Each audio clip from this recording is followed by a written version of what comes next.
Welcome, guys, to How the Frack We Got Here, a show that takes the news and events of the week and try to make sense out of it all. I'm your host, the most Will Buchanan, and on this show, we simply are all about the facts. There are plenty of news stations out there that simply want to do anything short but inform you. Here at How the Frack We Got Here, that's all we believe in. We go up to the left, we go up to the right, we go up to the middle of independence, we go after all sides because there's more than one side of a story to everything. And you need to know it all in order to actually formulate your own opinion. And that's what we try to do here at How the Frack We Got Here. Thanks for listening, and hold on. It's going to be fun.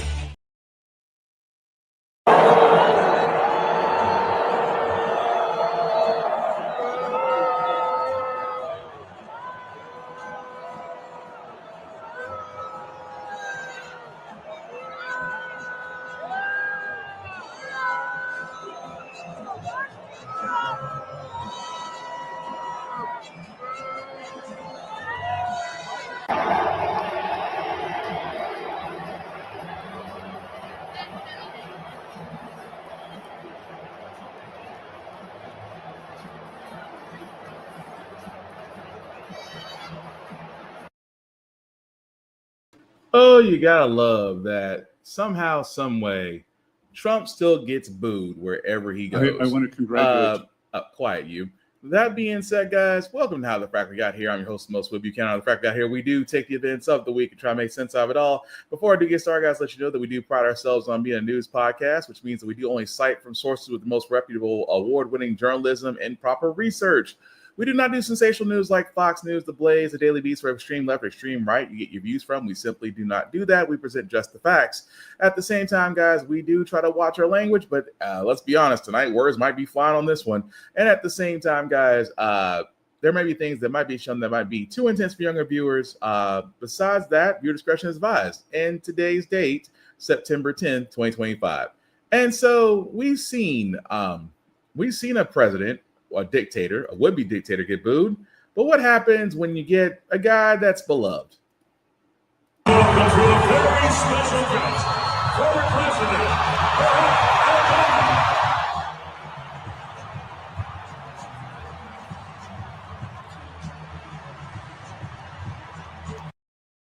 I'm just saying, night and freaking day. But with that being said, let's get into it because, again, it's been a busy couple of weeks, and we're not even done. It's barely Wednesday, folks. And with that being said, we have to cover, I know, we should have better things to do, but Speaker of the House, Mike Johnson, said something in the last couple of days because, again, Taco cannot escape the dead man's ghost of Epstein. Cannot escape it. No matter how many times he tries to say it's a hoax, it's a hoax.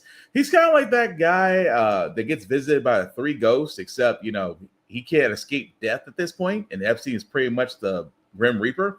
Well, anyway, bad joke aside, Mike Johnson pretty much got caught saying that, Taco was an informant for the FBI. Yes, an informant for the FBI to help take down Epstein. I wish I could make this up.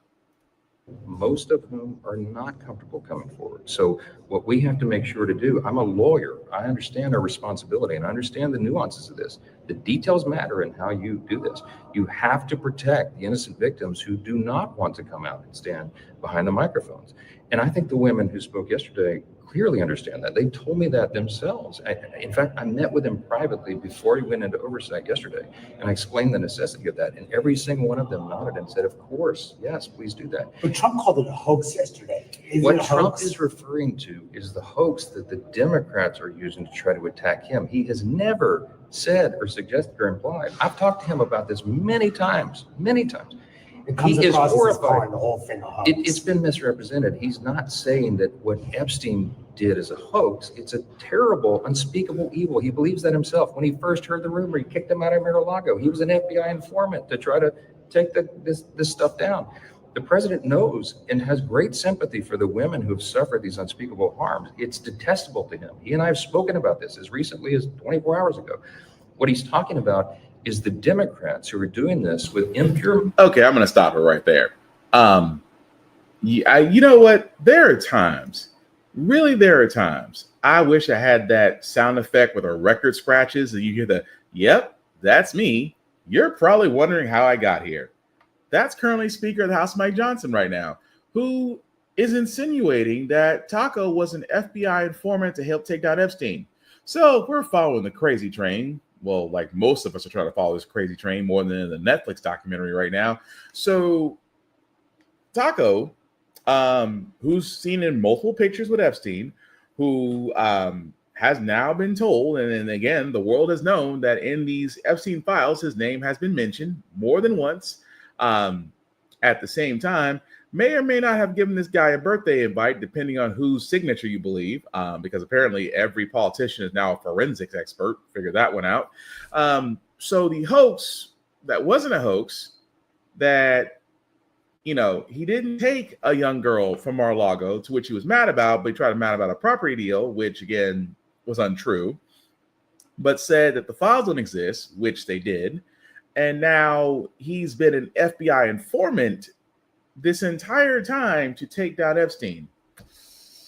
Yeah, no, that dog ain't gonna hunt. I'm like, and he called himself, and the thing, the Speaker of the House is a lawyer.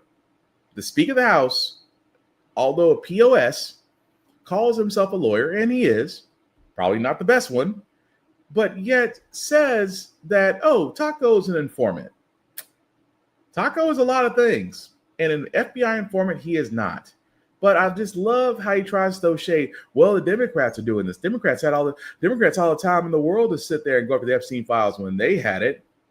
Well, here's the problem with your pointing out the Democrats had time. You guys basically went on this campaign that says, no, the Epstein files must be released. We want to get to the bottom of this. It was you, the Republicans. It was you behind your golden calf who sat there and said, we're going to get to the bottom of this. We're going to drain the swamp. So now that the spotlight is on you, now you're going to sit there and say, well, the Democrats had all the time in the world. Oh, and by the way, Trump's an FBI informant. In which he slowly, if not almost lightning speed, walked back to his words. That President Trump was an FBI informant in the Epstein investigation. I don't know if I used the right word. I said FBI informant. I'm not sure. I wasn't there. This is in my lane. I'm just repeating what is common knowledge and has been out in the public for a long time. President Trump was never a hindrance to the Epstein investigation. He was trying to assist in that. He is disgusted. CBS News correspondent Natalie Brand joins us from the White House with more on all of this. Good morning, Natalie. Explain this walk back from Johnson and the letter that was just released. Good morning, Errol. Well, Speaker Johnson, you heard him. He acknowledged that maybe he used the wrong word, but he was referencing comments that were made by the attorney for the victims that we heard from last week over on Capitol Hill, saying that, years ago, President Trump, when he was not a politician, was helping in this investigation. Now, Speaker Johnson, calling him an FBI informant, acknowledged that maybe was not the correct terminology, but trying to make the case that he was not hurting this investigation that launched years ago. Now, as for this new document released late yesterday by Democrats on the House Oversight Committee, the top Democrat on the committee saying that he wants President Trump to tell what he knows about the case and release all Epstein files, something that a number of both Republicans and Democrats have been calling for. But again, now that this document is in the public domain, pretty much aligning with what the Wall Street Journal had reported weeks ago, the White House continues to deny writing the letter. In a new statement, the White House press secretary saying it's very clear President Trump did not draw this picture, did not sign it, saying his legal team will continue to aggressively pursue litigation. And in a post by the vice president, J.D. Vance says he's questioning why Democrats were silent about Epstein for years. A number of other Republicans on Capitol Hill also coming to the president's defense. Take a listen. President said that's not him. I believe the president. From what I see, it's not a signature. I've seen Donald Trump sign a million things. I think it's a distraction. What do you mean? I mean, it doesn't prove anything. Having a birthday card from Trump doesn't help the survivors and the victims. It doesn't name an additional new person who could be indicted. So I'm going to stop it right there just because, well, for obvious reasons. Number one, it amazes me so that supposedly a lawyer who understands the value of words and the fact that you are always in front of a camera and a mic is always hot. And yet, Speaker of the House Mike Johnson pulls the most idiotic move and says, "Well, I misspoke. I really should have. I need to get out of here." That's what it looked like. It was I need to get out of here. I'm sorry. Is this the exit? Is this the exit? Is this the exit? I'm gonna. He was ready to bolt. He was ready to bolt because he said something and people ran with it. And now he's like, oh crap. I can't let the Fuhrer hear me. If he does, I'm going to be screwed. And so what he do? He walked it back. He panicked. Other Republicans, Byron Donald, the biggest Uncle Tom next to Senator Tim Scott. Oh, well, that's not his signature. I've seen the president write hundreds of signatures. That's not him. I'm sorry, Mr. Donalds. Are you a forensic handwriting expert? Because Republicans coming forward and sitting there saying that's not his signature. That's distraction number one. Well, you can do the trust me bro source all you want to until a forensic handwriting analyst comes forward and says that's not a signature. They don't listen. But number two, they always point back to Democrats. Well, the Democrats, why they didn't do anything about Epstein? Why didn't they? Again, they weren't the ones screaming and touting the hoax. Now, we could argue that there's other people on that list because they mentioned Clinton, and everybody's like, well, Clinton's on that list, and what about it? If that entire alleged client list that Epstein has, that has hindered that has turned out so many victims, and that those victims are still denied justice. And I'll be honest with you, I don't care if it's Democrat, Republican, Independent. If they're on that list, they should be exposed. It should be investigated.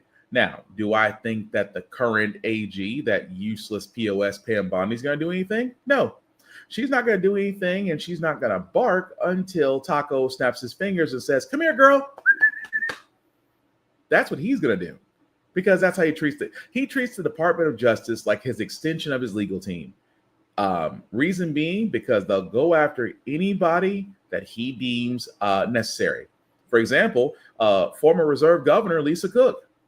The Department of Justice is looking into 2 properties that she has because Taco does not have the basis to fire Lisa Cook, and she knows it. And so again, this is Donald Trump telling Pam Bondi, "Go ahead, girl, fetch. Go get me conviction so I can justify her firing." And what does Pam Bondi do? Lick his ass and move on. I'll go do it because that's what you told me to. That's what I'm here for. But going back to the Epstein thing for a second, for everybody's talking about this, this is the actual, hang on a second. This is the actual so-called birthday card. And we could argue this, shape of a woman, whatever was said, but that's released. Marjorie Taylor Greene, of all people, has this posted up outside her office door. And I kept on thinking, it must be truly, truly cold somewhere. Because again, she's on this train. Now, going on, trust Marjorie Taylor Greene. I think she bends wherever the wind blows, and well, also does follow suit. But it amazes me so that Taco cannot get away from this, and he can't. No matter how many times he calls it a hoax, no matter how many times he turns around and gets people in front of him, no matter how many times he tries to get his mouthpieces to defend him when they have no credibility, no matter how the Speaker of the House decides to embarrass himself, because we all know 2 things. Because if there's something truly damaging in those Epstein files, and I guarantee those names in there are fighting their hardest to make them keep secret. And like I said, if it's Democrats or Republicans, whoever that might be in that list, they all need to be exposed. Because if a simple list leads to the destruction of getting rid of some people of our government, so be it. It needs to happen. But speaking of things that are not surprising, I should say, that's the worst transition ever. The jobs report came out, and Donald's not too happy about it. But then again, Taco's never happy unless he has a Happy Meal.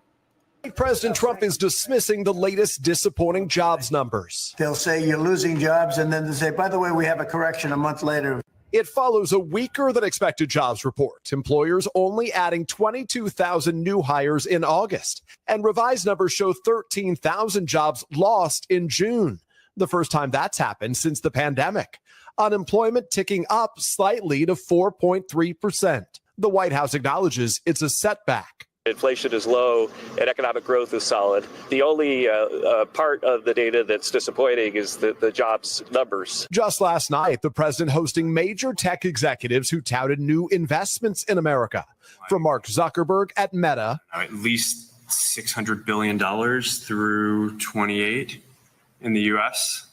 Yeah. It's a lot. To Apple's Tim Cook. 600 billion. 600 billion. Huh? It's a lot of jobs. President Trump insists that will pay off in a year from now. When these monstrous, huge, beautiful places, they're palaces of genius. And when they start opening up, you're seeing, I think you'll see job numbers that are going to be absolutely incredible. But tonight, among those most affected, Black women and young people, the unemployment rate for Black women rising to 6.7%. Tyra Sistrunk was laid off from the Department of Education. I'm seeing colleagues who are taking definitely half the pay that they were just so that they could have something. Youth unemployment now tops 10%. Leah Bailey is a recent college grad still looking for full-time work. I feel very almost lied to because I thought that if I had a degree, it would help me.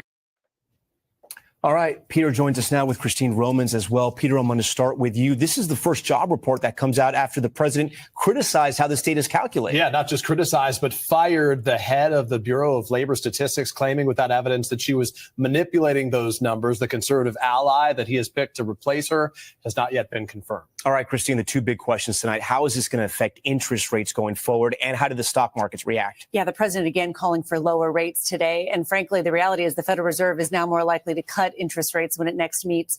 That would lower borrowing costs for homes and cars and all other consumer debt. In fact, Tom, mortgage rates fell today, making this the best time in almost a year to refinance.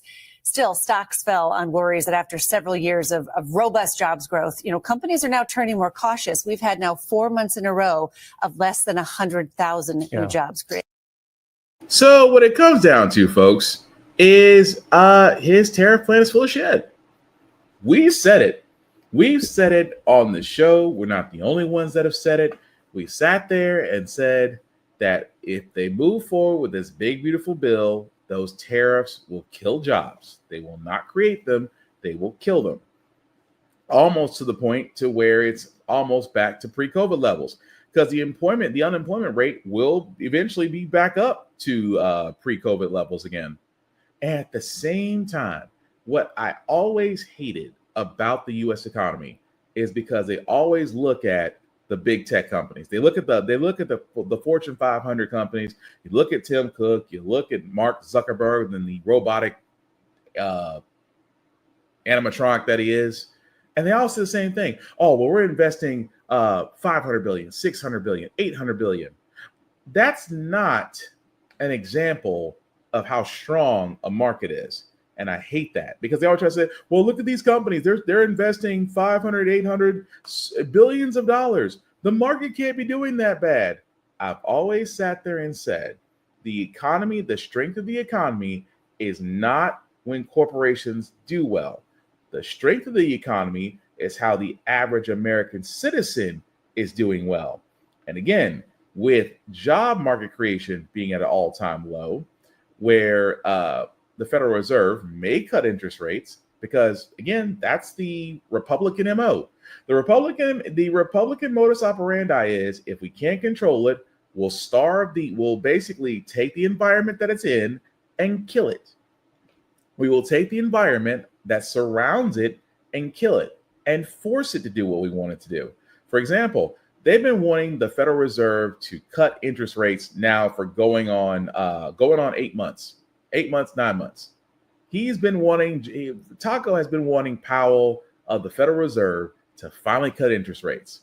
Of course, because of inflation and his tariff plan, Powell said, no, we have to keep the rates high to stave off inflation. And now you basically set us toward the second Great Depression. And yes, the Federal Reserve may turn around and cut rates to basically cut weight. But at the same time, it is amazing that the former Bureau of Labor and Statistics, that's supposed to be, it's nonpartisan, which means that there is nothing about it that basically screams it's for Republicans or Democrats. Doesn't say either one. Now, remember, just last month, he fired the head of that department because of the job numbers and installed a tinfoil conspiracy loyalist who, as they said, has yet to be confirmed to position. But I just wonder, because he doesn't believe the numbers because, in his mind, it doesn't make any sense because he's old, senile, and really needs to be put in a nursing home. Oh, no, they're just going to come back and correct it and say we made a mistake. No. When it usually comes to job reports, they're pretty freaking accurate. And yes, because of the tariffs, because of the political climate that we're in, and because the impact it does have on the market, yes, from a corporation standpoint, it's Christmas. If you're not a corporation or highly or well taken care of, it's a little on the poor side. And that's the thing that they will not admit. For example, job creation, again, not only with inflation, but AI. Don't believe me? Look at Salesforce CEO. Says, oh, by the way, with AI, I could actually save money by laying off 4,000 engineers that I don't need. And I sat there and said before, as a tech person, AI is dangerous to the tech world because you have companies out here who are just flat out effing greedy. Let me just stress that very heavily. These companies out here, especially the ones that are well off, I'm talking Salesforce, Oracle, Microsoft, things of that nature, they are flat out effing greedy. And at the same time, if they can get more output, i.e. more profit and bonus pay with less personnel, they'll do it in a freaking heartbeat. At the same time, Salesforce, which again did actually use AI for a lot of their things, actually opened up a market for Salesforce engineers, administrators, things of that nature. Now that they're using AI in a more streamlined way, of course, the first thing they want to do is get rid of employees they don't need. So now the CEO, which by the way will still be handsomely paid, 4,000 people will now be losing their jobs. And again, from AI.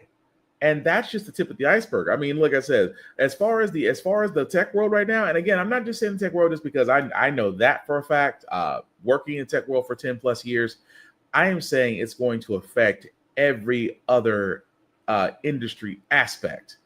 And again, companies are greedy.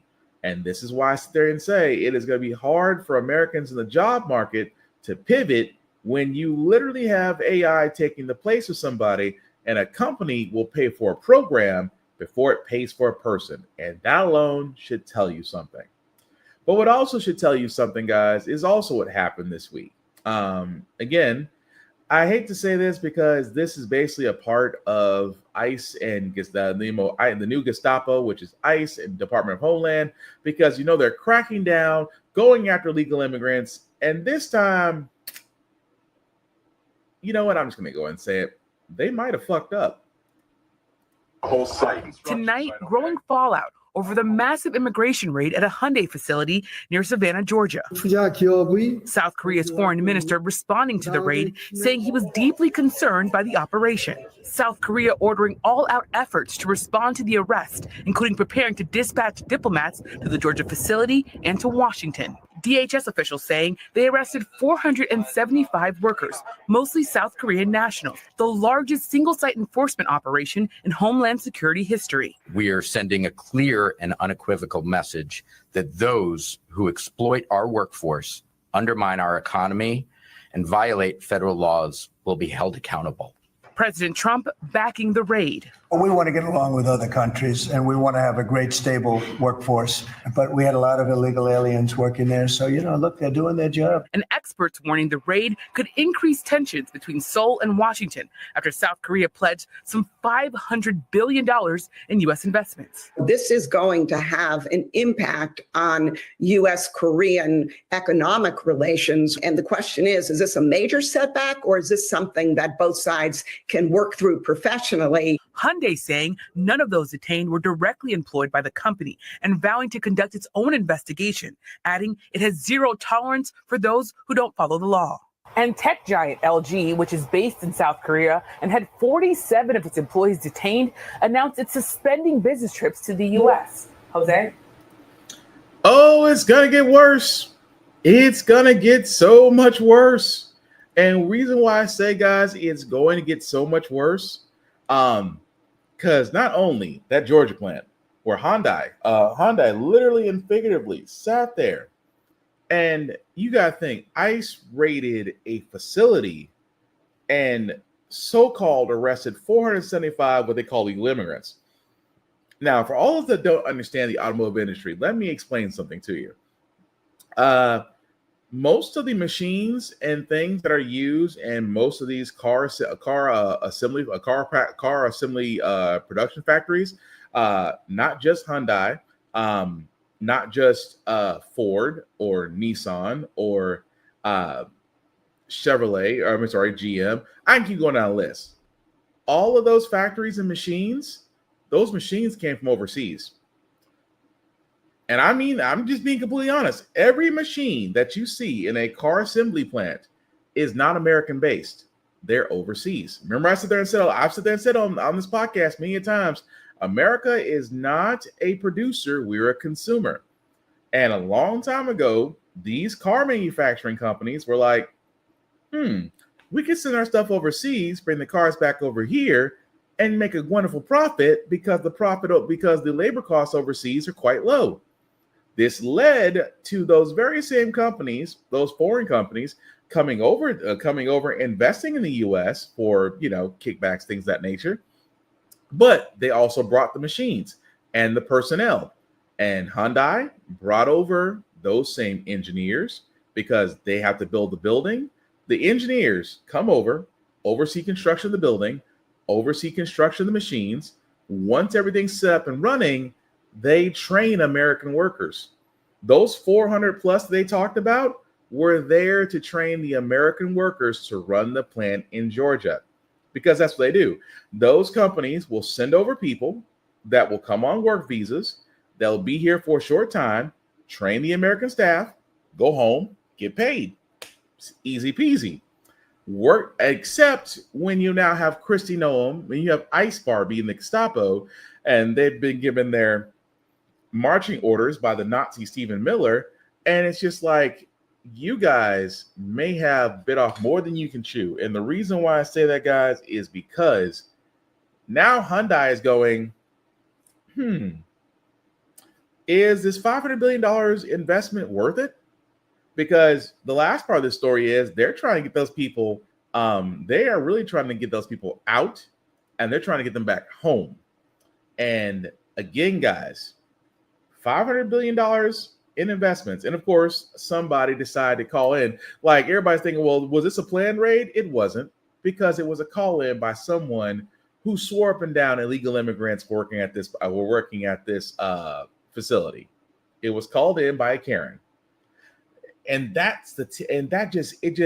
again, that Karen, along with the Department of Homeland Security, will get the State Department. Marco Rubio is going to have a tough time trying to keep the South Korean president in this, because Hyundai might turn around and sit there and say, no, we're done, because production is shut down at that facility right now. And Hyundai could turn around and sit there and say, you know what? We're not going to invest $500 billion in the U.S. We are not going to assist with the finalization of this building. You guys are on your own. Deuces. And they can do that. But here's the crazy thing that a lot of people don't understand. If every foreign company that has manufacturing plants or has set up manufacturing plants here in the U.S., I'm talking Samsung, LG, Nissan. I can keep going down the list. If they all decided that, you know what, we're no longer going to invest in the America, we're not going to invest in the U.S. anymore, and we're going to pull out our people, it would cripple us. We are so dependent on foreign import right now that if they decided that we're no longer going to sell to the U.S., it would cripple us overnight. And again, Georgia's not the only spot that got raided. Also in Chicago, they got raided as well. In Syracuse, New York, witnesses say about 60 people were detained in a sweeping ICE raid. Federal agents spent hours at the family-run nutrition bar confectioner's plant questioning employees. The plant's owner says all the employees are vetted and have legal documentation to work. So again, I'm sorry, my apologies. It was CBS News Chicago that was reporting it, but the raid actually happened in Syracuse. For, again, people that were literally and figuratively working. And you know the scary part about that, what happened in Syracuse with those factory workers? This. Not only did they detain those people, some of those factory workers were deported back to Central America in 72 hours or less with no due process, with not contacting family members. It was pretty much what ICE did was pick them up, put them on a plane, and they're back to what they consider their central where their central point of origin was from. Think about that. No due process. Imagine you are working at this facility, you get picked up, not given due process, put back on a plane, and you're right back in your home country, a place that you may or may not want to be at, and your family doesn't know what happened to you.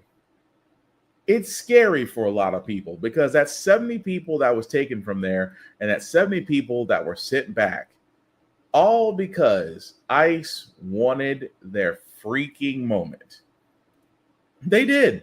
All the more, again, ICE wanted their freaking moment. That's all it was. ICE wanted a moment to sit there and be like, you know what? This was successful. No, it wasn't. It is literally and figuratively a cluster. It is a crap storm because now those companies are really, really looking back and saying, is it really worth it? Is it? Because now I'm going to be wondering, for a lot of people, it's going to be like, for those companies, do we really want to be here? And let's not forget, Taco still wants to go into Chicago. And again, the same thing. They want to go to Chicago. He wants to be tough on crime. And that alone, when he's softer than toilet paper, should tell you everything you want to know. But let's begin the Taco Gestapo World Tour, now going in Chicago.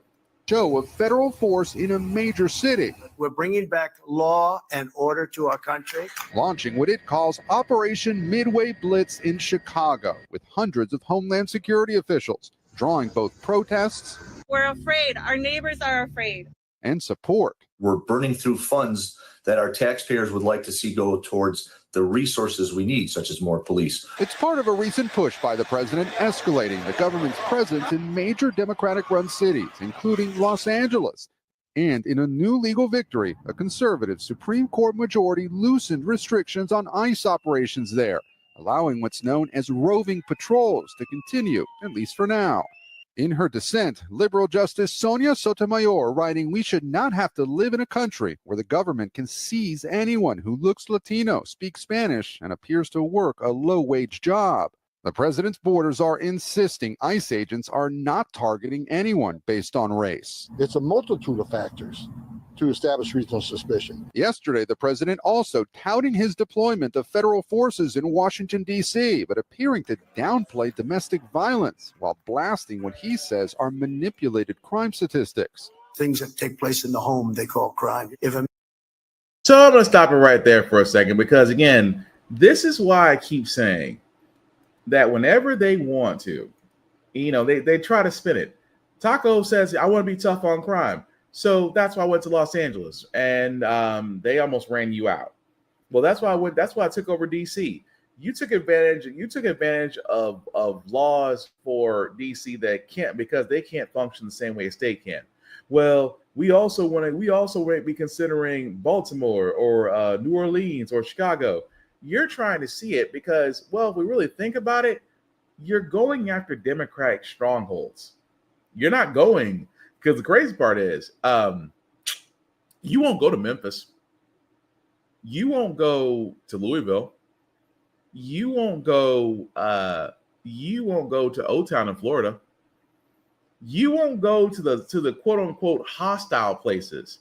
You won't go. And the funny part is, those are the red states. And I'm not naming Memphis as a bad place, but I'm just saying he won't go to the places that, you know, would welcome him as far as Republicans go. Tennessee's a red ass state. They'll welcome him. They'll welcome him to go to Memphis. They'll welcome him to go to Nashville. They'll welcome him to go anywhere that they consider a crime. They really will. But it's amazing how he doesn't go to those places. He goes to Democrats. He goes to Democratic states and cities. And what's so crazy, because I pointed this out last week, if he went to Chicago, I'm sure it has nothing to do with their Mexican-American celebrations. Right. Tonight, defiance on display across the country, protesting President Trump's plans to send the National Guard and immigration agents into Democratic-run cities. On Chicago's south side, a parade in honor of Mexican Independence Day, lined with volunteers ready to sound the alarm at any sign of federal agents from ICE. 3 whistles consecutively means that there is ICE sighting. 1 continuous whistle, long whistle, means that someone is getting arrested. Do you think you'll have to use it? No, I have not had to use it, and I hope we don't. The community now on alert following President Trump's threats to send federal forces into the country's third largest city.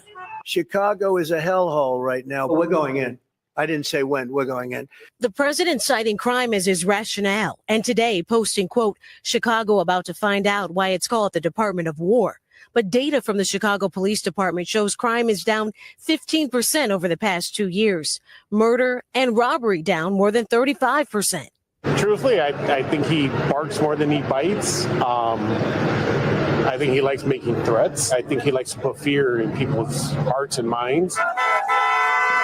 And fear didn't stop protesters today at the North Chicago Naval Base, which the Department of Homeland Security is expected to use for its anticipated month-long immigration operation.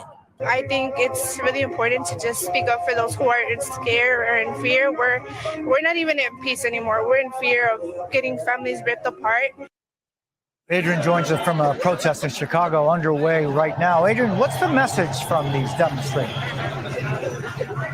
Jose, hundreds of protesters have gathered behind me, sending a strong message to the Trump administration to stay away. They're determined and fired up.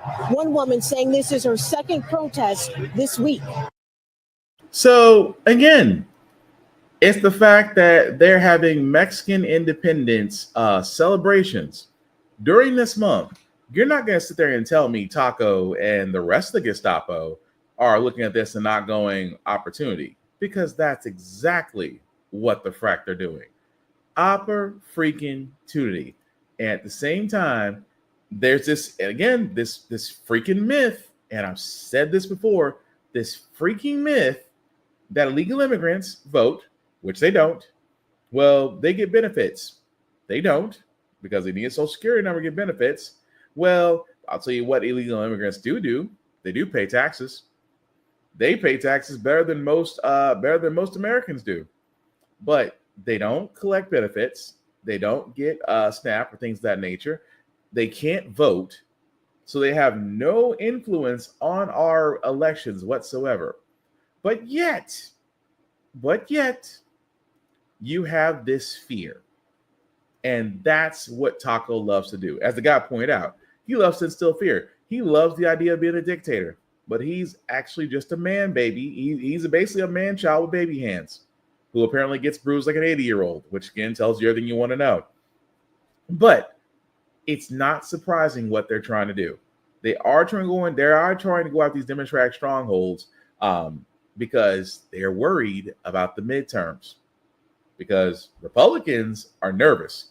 Democrats, if they would get their crap together, could really mount a massive campaign that could actually shape our government in 2026. It really could. But again, I digress because there's a certain title that they also use, because this was news as well, that Taco has decided that, you know what, the name Department of Defense ain't gonna work anymore.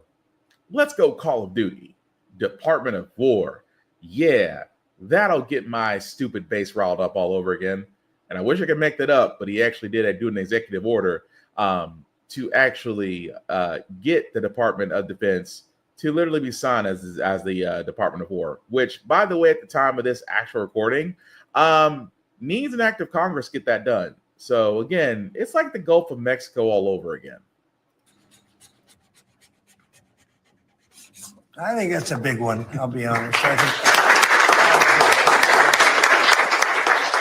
After winning a war for independence in 1789, George Washington established the War Department, and Henry Knox was his first Secretary of War. And this country won every major war after that, to include World War I and World War II. Total victory, Mr. President, as you said. Then 150 years after that, we changed the name after World War II from the Department of War to the Department of Defense in 1947.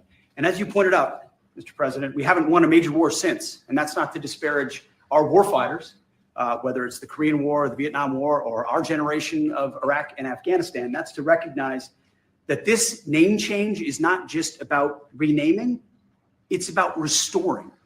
Words matter. It's restoring, as you've guided us to, Mr. President, restoring the warrior ethos, restoring victory and clarity as an end state, restoring intentionality to the use of force. So at your direction, Mr. President, the War Department is going to fight decisively, not endless conflicts. It's going to fight to win, not to lose. We're going to go on offense, not just on defense. Maximum lethality, not tepid legality. Violent effect, not politically correct. We're going to raise up warriors, not just defenders. So this War Department, Mr. President, just like America, is back. Thank you for your leadership and your clarity. We're going to set the tone for this country. America first, peace through strength, brought to you by the War Department. We're back. All right, thank you very much. Very well stated. And really it has to do with winning. We should have won every war. We could have won every war, but we really chose to be very politically correct or wokey. And we just fight forever. And then we'd, win, we wouldn't lose, really. We just fight to sort of tie. We never wanted to win. Wars that every one of them we would have won easily with just a couple of little changes or a couple of little. I'm just curious. Does he just think that war is just Call of Duty, just played on a screen for his enjoyment? Because first and foremost, Pete Hegseth, never sober, which I'm surprised he was standing up and not moving over. So unless he just happened to not have a drink yet or some very good medication, bravo. But he's wrong. I love how they try to sit there and say, well, the U.S. hasn't won a war since 1947. Correct me if I'm wrong. World War II, Grenada, Iran, Panama, Haiti, Libya, I guess the Cold War kind of counts, but still a solid win. So I'm trying to understand, what wars is he talking about? I just named off a few off the top of my head just because I love history. But it's amazing that I'm not trying to discourage our war fighters. You're not trying to discourage your war fighters because, in Pete Hegseth's mind, we don't have a warrior mentality no more. That's why we got transgender. We kicked out transgenders out of the military. That's why we brought back former Army. We brought back former armed forces personnel that refused to get the COVID virus, and we gave them all their back pay back. Y'all, the Department of War. All I can sit there and say is, why? There's no need. There's not a need. I'm just saying, for somebody that's supposed to be a peaceful president, we get this shit. Yeah.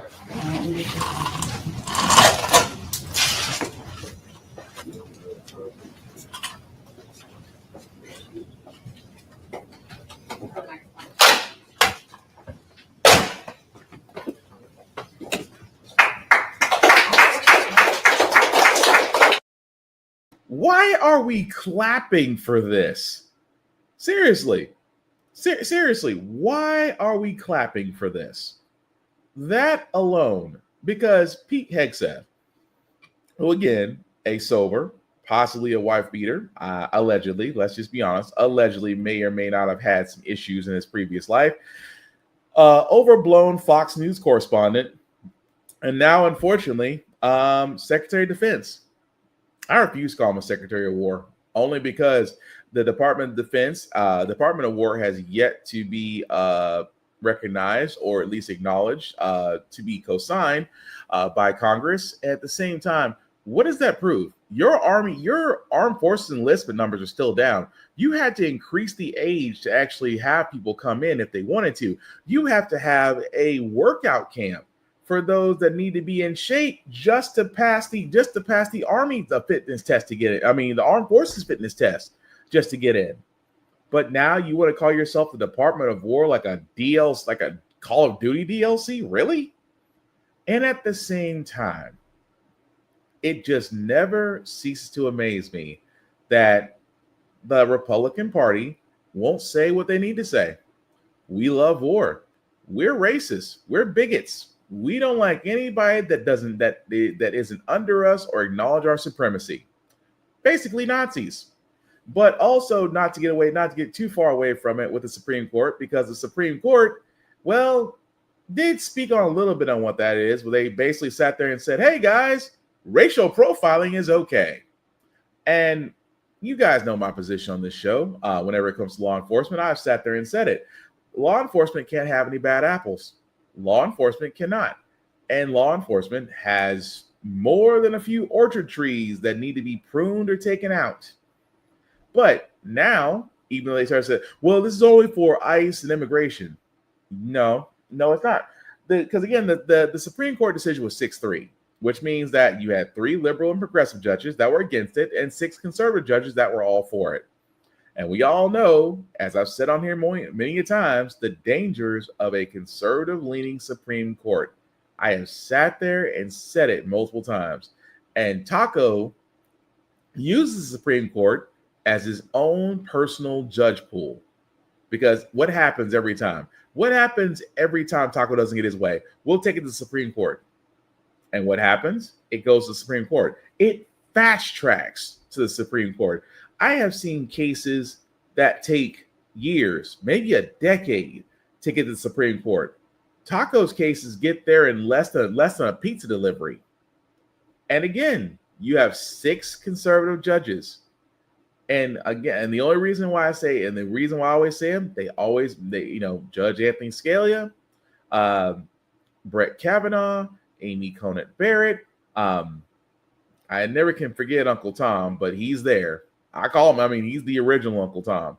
But what is so scary, what is truly so scary about this is that whenever it comes to them, and again, I will give, sorry, a little too early, because what I really want to show is Supreme Court Justice Sotomayor, she had the best way of saying this. And again, it should be heard.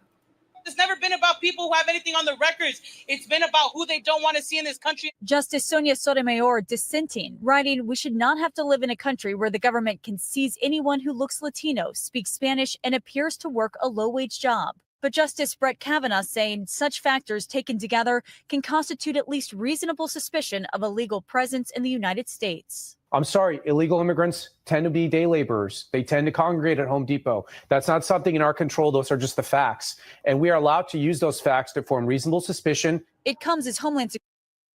And so that's the problem I have, is that Kavanaugh, and I don't like Brett Kavanaugh because, again, I still think there's a case right there that man dodged. Same way Clarence Thomas dodged his case. We'll never forget that. But the fact that Kavanaugh sat there and said, well, if you look at the situation and the elements involved, that's enough for reasonable suspicion. So let me get this straight, because it's not just going to be ICE that does this. It's going to be all legal enforcement that does this now. And for Black people, we already got a history when it comes to racial profiling the police, because we can't even walk the street. We can't buy a car. We can't drive a car. We can't go to the grocery store. We can't go jogging. We can't go walk a dog. We can't go watch birds. We can't go do anything, because a white person will look at us and think we're suspect. And now, because Supreme Court just pretty much sat there and said racial profiling is okay, and to hell with the Fourth Amendment, yeah, it makes me nervous. It makes me nervous because now officers can sit there and say, oh, well, you guys, it was just, a report came in. You matched the description. You did this. We're just wondering why you're out here. Now officers are given a green light. It is pretty much 1994 all over again. And that alone is scary. Not just because of the fact that everybody, oh, well, just for illegal immigration. No, that's the origin point. Because I'm going to tell you what's going to happen. That officers are going to understand that, we can do this now with zero consequence. And it's not going to matter whether or not they have a body camera. Now they can sit there and say, well, I suspect him, and that's the reason why I detained him. Won't just be for illegal immigrants, but for all people of color. Mark my words. That's all I'm saying. But also what I'm saying before we get to other stories is, again, another reason why Taco needs to not be president. Matter of fact, he needs to be under a jail, because this man just sat there and downplayed domestic violence. And you'll understand after I play this video. So right now we went from one of the most, if some people say the worst, the most violent city. Can you imagine our capital being the most violent city? But it was really bad, into a totally safe zone. It's called a safe zone city. There's no crime. They said crime's down 87%. I said, no, it's more than 87%. Virtually nothing. And much lesser things that take place in the home, they call crime. They'll do anything they can to find something. If a man has a little fight with the wife, they say this was a crime. See? So now I can't claim 100%. But we are a safe city. You can walk to a. Yeah, let's just stop right there. If the husband has a little fight with the wife, it's a crime. This man dismissed domestic violence as, it's a small dispute. It's not a crime. That alone, I'm trying to understand. With every organization out there that is against domestic violence, with every organization out there, how is that not being played 24/7? How is that not being put up and saying, this is the guy that a lot of you idiots voted for? That he looks at domestic violence and says, that's not a crime, because he wants crime rates to be lower. And the fact that, yes, domestic violence is a crime, it is a real thing. Taco cannot simply dismiss it because it doesn't agree with his numbers or the polls that go on and whatever is in that glob of McDonald's glue he calls a brain. What I'm amazed about is not more organizations and people speaking up. Like, if I'm the Democrats, I'm using that as a clip. This man, this is what he believes. If I'm an organization that is against domestic violence and doing their best to, lobby and get laws and things of that nature, I'm using that clip and saying, this man is the reason why abusers are still able to do what they can do without zero consequence. That man is the reason why those victims never come forward. Because if he sees it as a lesser crime or doesn't see it as a crime at all, then my life doesn't matter. What happened to me doesn't matter, and my abuser can continue on with zero consequence. I have yet to see anybody of organizations, of representatives, and go, this man, and I'm trying to really be honest here. This man is literally giving clips that should be played from now until midterms. It should be. There should be representatives going, this man should not be in office. This man should be job. Outside of Mr. Adani, who is running for mayor in New York City, who would rather debate Trump. The thing I'm getting at here is, guys, is that this should have more outrage. Outside of the ICE immigration raids, to where they can just now due process racially profile with no issue, that also should basically get a lot of people's blood boiling. It should, and it should inspire action. But right now, all I hear is crickets. And that's alarming, because I'm not sure if they're just playing possum, or, and this is the scary part, some people might agree with him. That's scary above all else. But what also is scary above all else is that, again, we said a long time ago that part of Project 2025, and that, Taco says that he doesn't follow that project, but he really does. Education is in the toilet. Nothing new, except that now it's getting worse because they basically want to get rid of it. And how they're doing it? Republican style.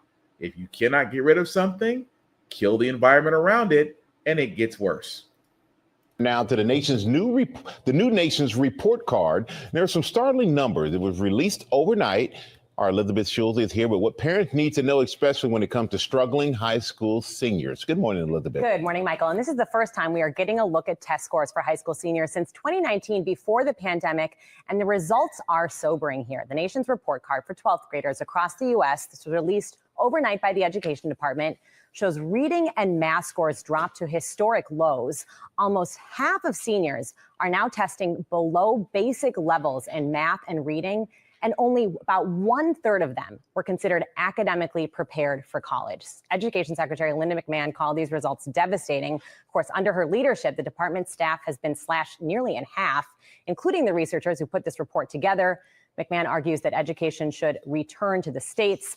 This report also shows that absenteeism is rising among all age groups since the pandemic, with more kids now regularly missing class. Educators and policymakers say it is critical for parents to stay engaged, regularly checking in with students and with their teachers about assignments and any absences, Robin. Yeah. So again, I just want to point something out, and I bear with me 1 second as I kind of get to where I'm getting to. But the thing I'm getting here is that right there. Math and reading among 12th graders, usually seniors in high school about to go to college. Math and reading scores at historic lows. Only 1/3 of students are prepared for college. This is the Republican playbook to a T. And I mean that. This is the Republican playbook to a T.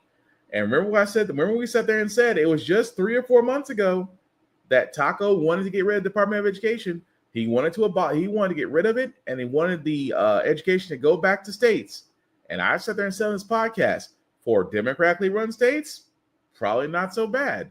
For Republican run states, you guys are screwed. My state of Tennessee included. And now, what Republicans have done when they realized they couldn't get rid of the Department of Education, like I said, you kill the environment. You fire employees from the Department of Education, which Linda McMahon has done.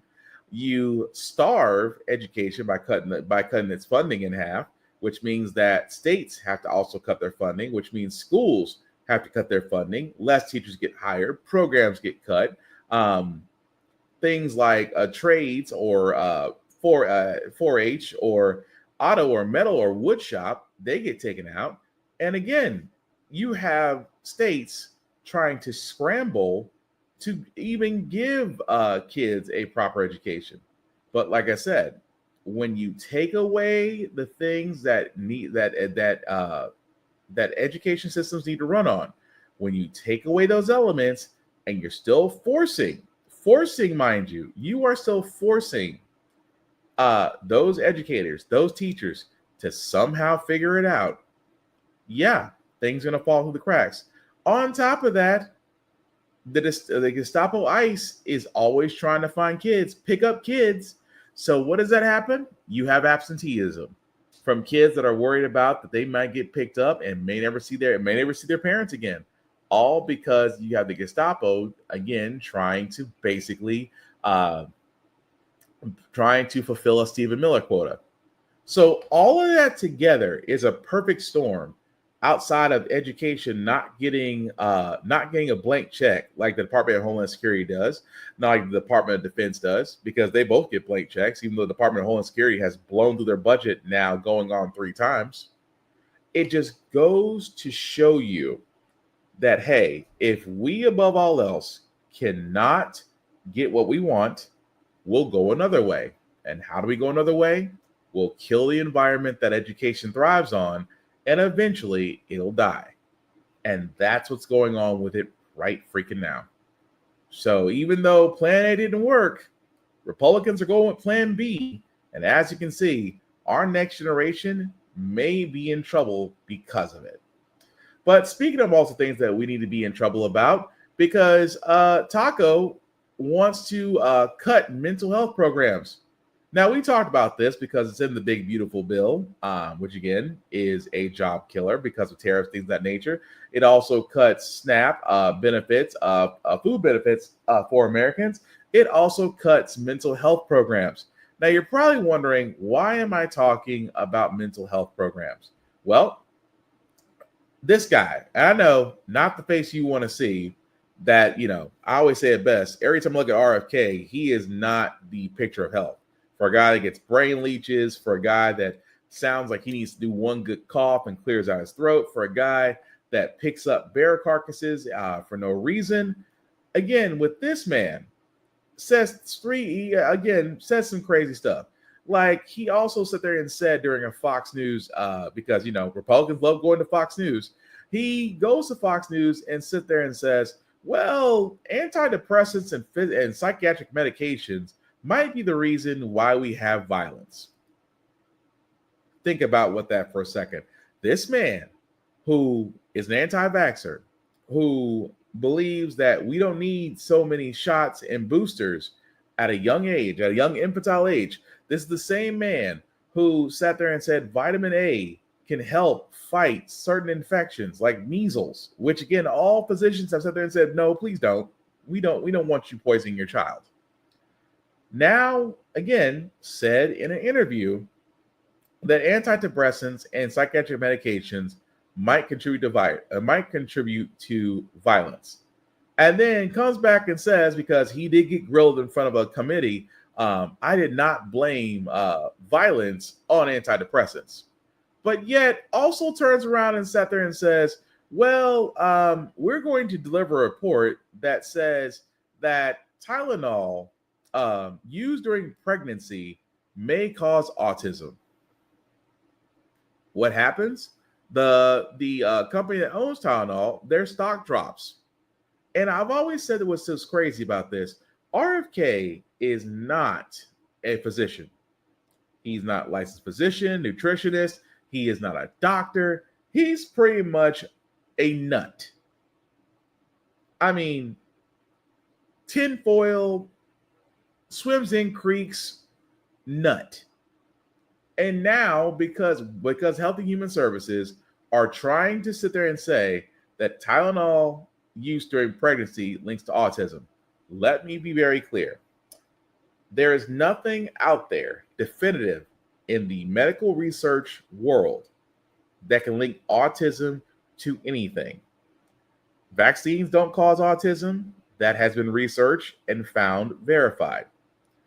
Tylenol, which, by the way, Tylenol, and like I said before, depending on your OBGYN, usually recommends Tylenol or ibuprofen for pain medication for pregnant women. So, again, RFK, not informed, but in an area to where he's already gutted the CDC, to where he's already removed highly informed people, smarter than him, educated people, and put in conspiracy nuts, is saying that antidepressants and psychiatric drugs lead to violence, and is now going to sit there and say that, hey, if a pregnant woman uses Tylenol, that might cause autism for her child. Of all the things, like I said before, this is a perfect storm of when it comes to mental health. Even more so, guys, that here's the things that they're not talking about. Because without mental health or studies into mental health, how do they explain this story?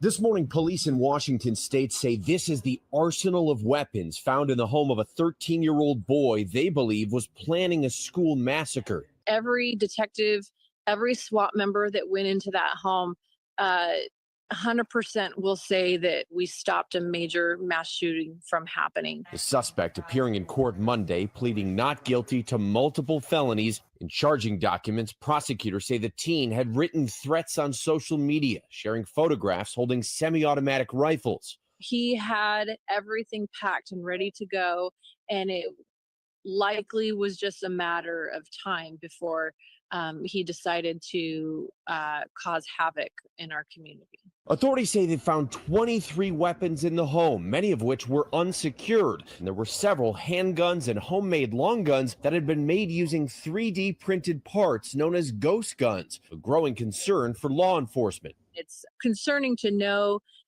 how many of these guns are being made and whose hands they're going into. According to police, the suspect was obsessed with school shooters, and the walls of his room were covered with drawings and pictures of past shootings. They say he also had a gas mask and a backpack full of ammunition, including several AR-style magazines, which had writings on them referencing mass shootings. Now, so again, mental health, right? At the same time, a 13-year-old that has a small arsenal, a backpack full of ammunition, and he worshipped mass shootings. Surely that's a mental health issue. And a lot of people are wondering, well, where's the parents? The parents probably trained that 13-year-old in firearms, because that's usually the story. Because how does a 13-year-old amass that many weapons? Well, either the parents gave them a firearm or taught them to use them, and the kid knew exactly where in the house where they were. At the same time, going back to ghost guns, we talked about ghost guns. We sat there and said with ghost guns, the problem with the ghost guns is just the simple fact of the matter is that, number one, you cannot trace them. Number two, at the same time, they can be mass printed, and that's the problem.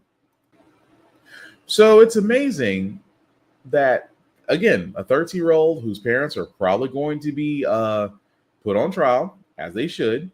But again, mental health is not a problem, right? Another story, I hate to say this, but it's also in Florida.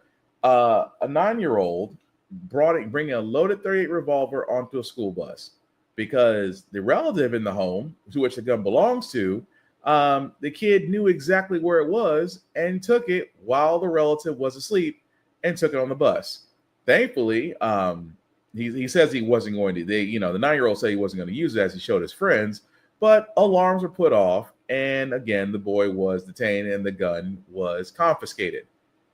But nobody's asking, why did the 9-year-old decide to take a gun to school? And this is the part that a lot of people really need to pay attention to. That the simple fact of the matter, guys, is that's just two stories. And yet mental health services have been cut. I only fear it's going to get worse because now gun laws are loose. Mental health's not being studied.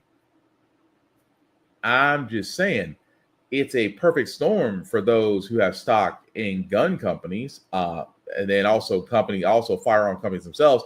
And don't get me wrong, I am a firearms owner, but my kids are not trained and they will not be trained. At the same time, access to those firearms will never be for them. But what's so crazy about it, what's really, really crazy, is the fact that every time we bring up gun legislation or mental health issues, they always get shot down by those who lobby for the other side. And that alone should be screaming from the heavens that more needs to be done about this. That's all I'm saying. But moving right along, guys, to our last story before we get to our feel-good segment. Again, as we talked about the fact that job market creation is going down, AI is kicking out more jobs. People of color, specifically more Black women, are basically unemployed by the numbers.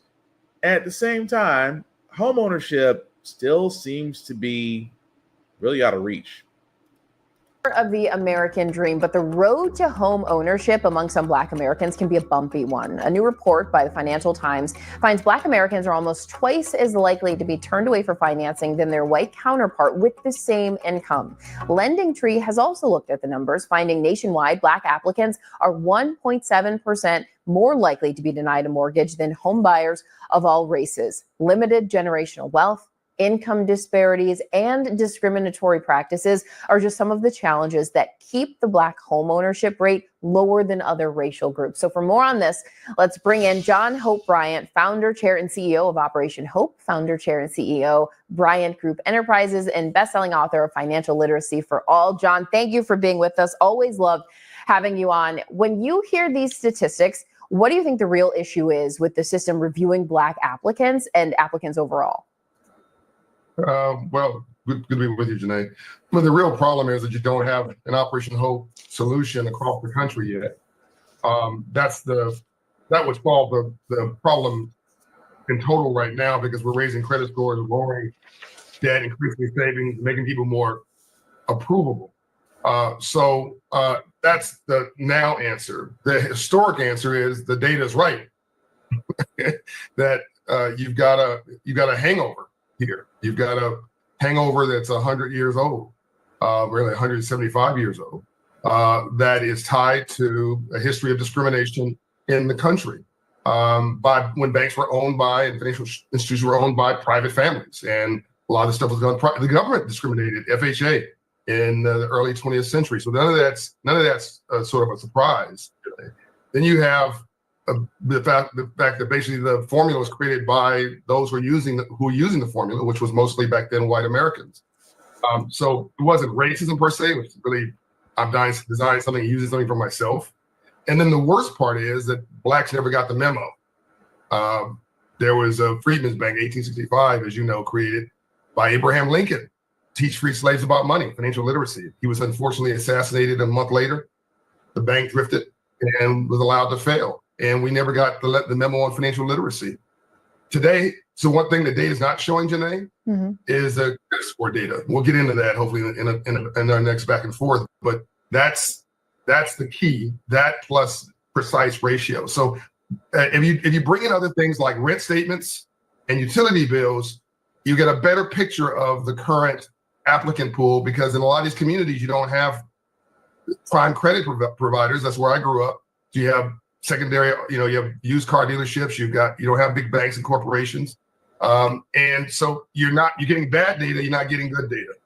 Okay, so that does help paint more of the picture. Now, Financial Times pulled numbers from 2018 and 2023 collected under the Home Mortgage Disclosure Act, a law introduced half a century ago aimed at ending discrimination in the home loan market. But 40 years later, experts say not much has changed, to the point that you were making. So what's your take? Well, it's lazy capitalism. If you're making money right across the street from you in suburban, wherever you are, why go to underserved any place? Why stress yourself?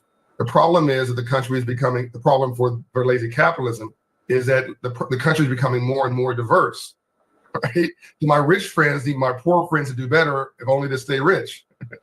So you cannot keep this up for another 20 years or another 10 years. We need everybody to rise. You can take no pleasure from the fact there's a hole in my end of our boat. And wealth and home ownership is the number one way you create wealth in America. So Black home ownership rate about 44% last time I checked. White home ownership rate about 75%. The delta, that 30% difference, is a large part of the wealth gap. And it's not that Blacks are not qualified. We've been doing so much with so little for so long. We can almost do anything with nothing. But we never were taught financial literacy, and we've had wealth creation opportunities for far less time. It goes back to what I said before about the hangover. I got an antidote for you. It's what Operation Hope does. But the hangover is 175 years advantage, self-dealing, or really self-creation of the formulas, and no updating of the data or the software in the last 30 or 40 years. So you end up with this. The data is correct. But what I'm learning is that Fulton Bank in Pennsylvania, one of our partners, we've done $1.2 billion in home ownership, Janae, for black ownership. Bank of America has done with us, I think my people have told me it's like $40 million are pending applications. A large part of those are being approved. Wells Fargo is doing stuff with us, and I'm showing positive data because we're working, coaching people. It's not lowering the standards, it's increasing the competency. Because half of the black people have a credit score below 620. Little known fact, right? So you get we're seeing credit score increases of 54 to 100 points, and that confidence is kicking in, and people are getting approved. That's $4.5 billion of capital just through Operation Hope work alone. And a lot of these banks, the banks today are publicly traded, not privately owned from 150 years ago. I own the bank stock. You own the bank stock. The bank wants to fund the loans, but who's bridging that to get folks from unqualified to qualified? We are. And so, John, credit is exactly the thing I want to ask you about next, because that's one of the factors in the study. It includes credit score, but how significant of an obstacle is credit score for Black applicants? And what can people do if they are, quote, credit invisible, but have the dream of owning a home? It's everything, Janae. I mean, your credit score, nothing changes your life more than God or love than moving your credit score 120 points. somebody going to the club over the weekend, they see somebody who's attractive, ask them what their credit score is after their name. I'm joking, but I'm serious. Like, it's as important as a 4-year education. And again, we've mapped every zip code by credit score in this country. And I want to actually give Experian some credit, some thanks for helping us with the data.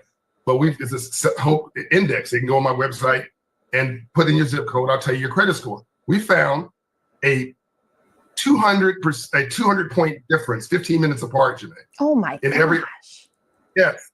In every urban city in America, everyone, like, it's unbelievable. Black and white, by the way, rich and poor, it doesn't matter.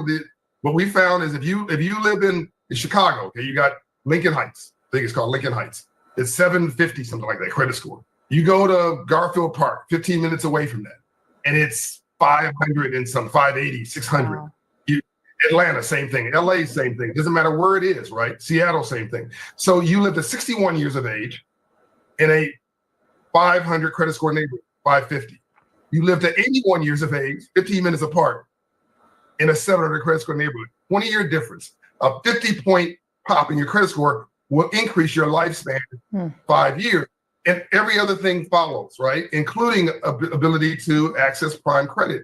Because as you know, Janae, in these 500 credit score neighborhoods, 600, you have check cashers, payday loan lenders, rent-to-own stores, title lenders, liquor stores, pawn shops. You live in a 700 credit score community, 15 minutes away, right. It's Nirvana. Banks, restaurants. So this is an emerging market opportunity for banks. This is a tax revenue opportunity for the federal government. Look at the lack of Black homeownership and the lack of Black approvals as an opportunity, not a problem. Let's look at them as an emerging market. We don't want to hand out. We want to hand up. Credit score is everything because they got the job, they got the hustle, they got the work ethic. They want to be a homeowner like everybody else. Let's count credit. Let's count the rent statements, like companies like Isuzu who do that, African-owned company, by the way. Let's count utility bills. Yeah.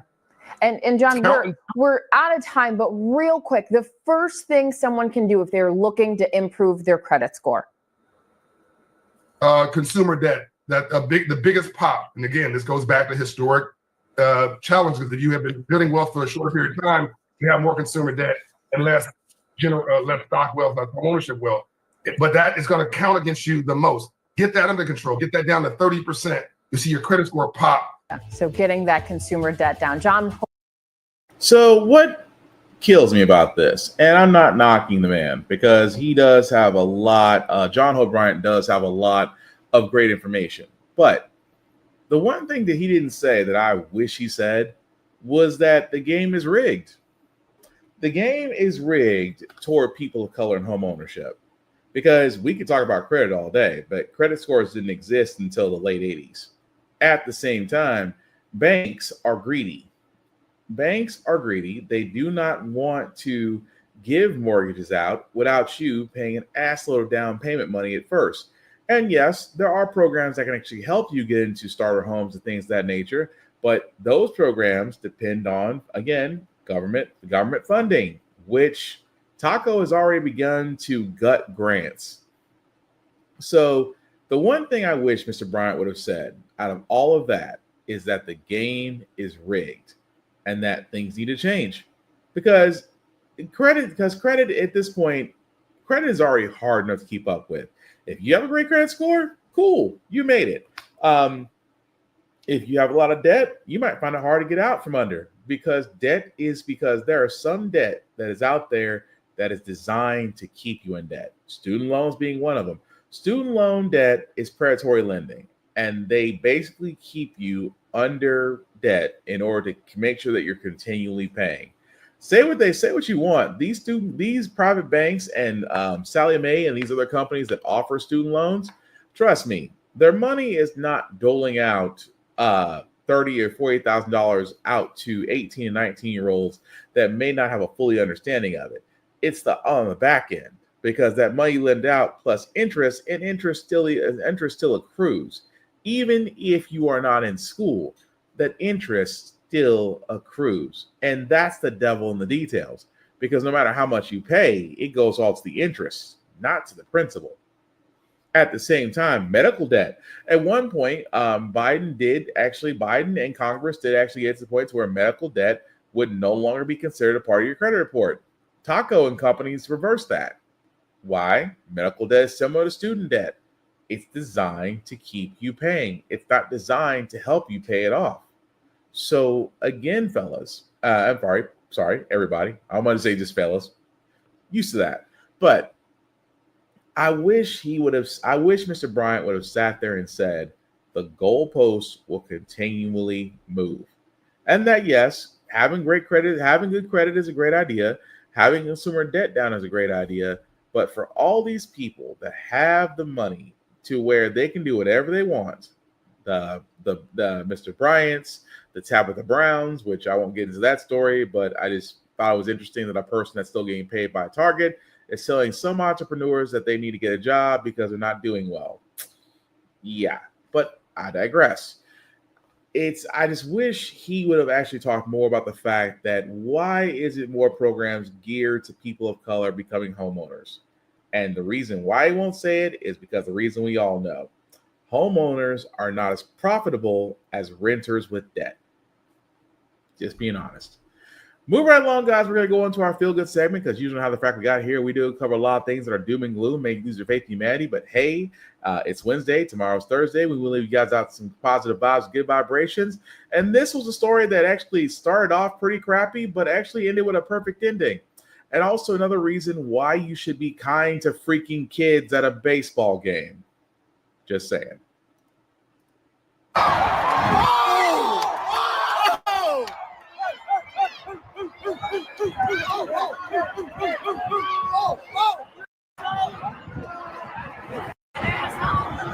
get out of there! Hear it! Hear it! This was one of the more pathetic displays from the weekend.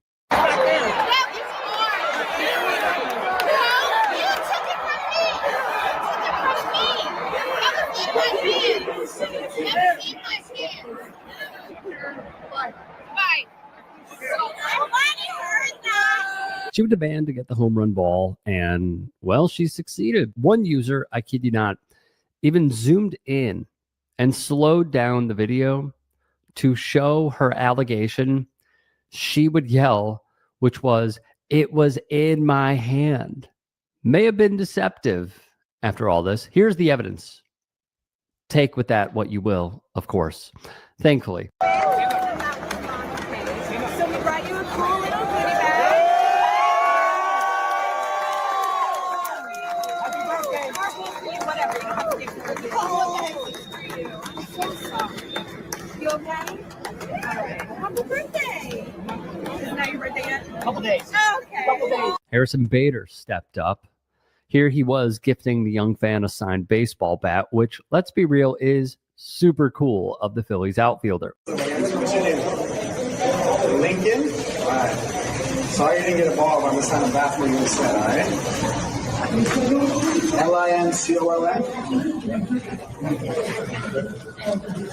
LINCOLN. Amazing.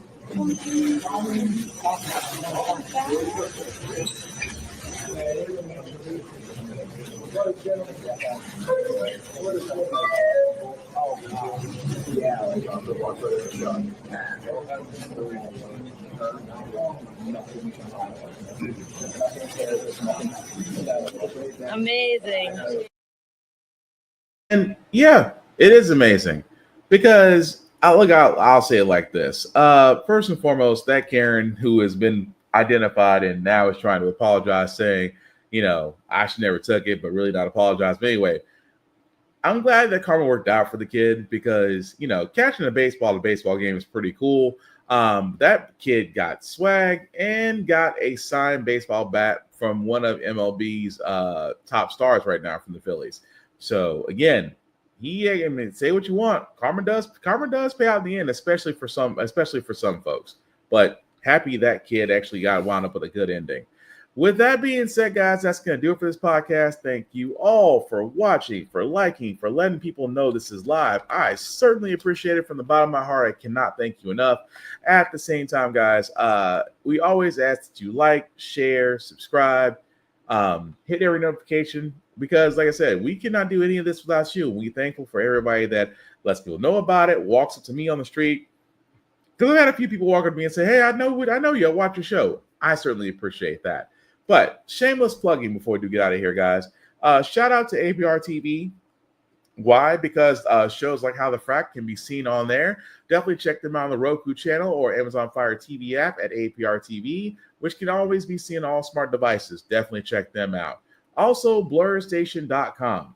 Again, another spot to where it's our content, our viewership, most importantly, our dollars should be going to with movies, television shows, entertainment, and more that can be found there.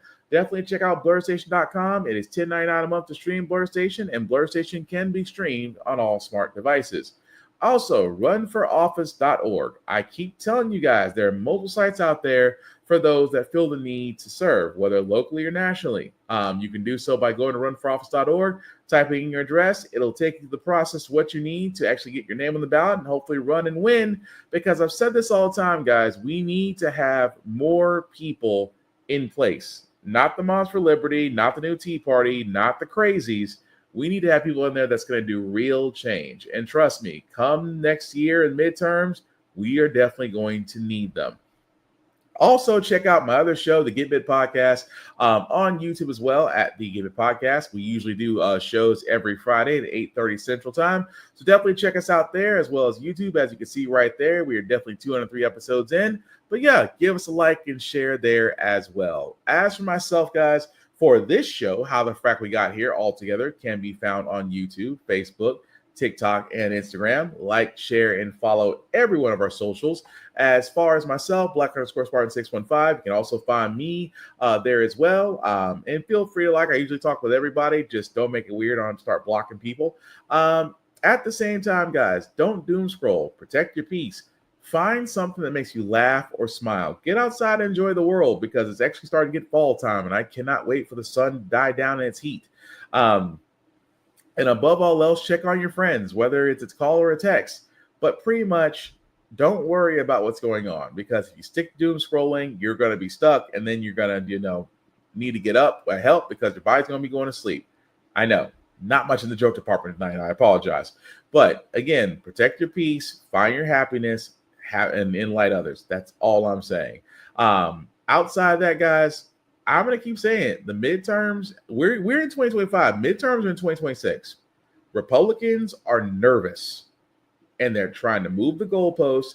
They're trying to do everything humanly possible to make sure that they can keep their hold on the Senate and the House. We cannot ask the Democrats to do anything by themselves.